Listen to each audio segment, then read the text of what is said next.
Patay ang isang 83 anyos na lola habang sugatan ang tatlo nitong kamag-anak matapos sa sumalpok sa puno ng nyog ang sinasakyan nilang SUV sa sitio Badbaron, Barangay Palsung, Bula, Camarines Sur, alas 6:30 ng umaga kahapon. Ayon kay Police Corporal Manny Ama, tagapagsalita ng Bula Municipal Police Station, mula Manila pauwi ang mag-anak sa Northern Samar para makisaya sa pista sa kanilang barangay. Subalit nakatulog umano sa gitna ng biyahe ang driver ng SUV na nauwi sa aksidente. Dead on arrival ang ina ng SUV driver habang nagtamo naman siya ng bali at mga sugat. Sugatan din ang kanyang asawa at isa pang kamag-anak.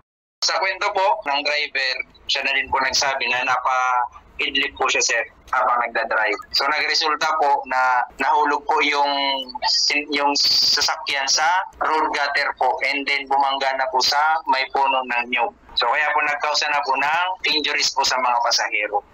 Sa ngayon, patuloy pa rin silang ginagamot sa Bicol Medical Center sa Naga City, habang nakatakda naman ay uwi sa Northern Samar ang labi ng nasawing biktima. Muli, nagpaalala ang otoridad sa mga motorista na bago magmaneho, siguraduhin nasa kondisyon ang katawan at ang sasakyan bago ang pagbiyahe. Para sa mga balitang Tatak Bicol, Hercules Barbacena.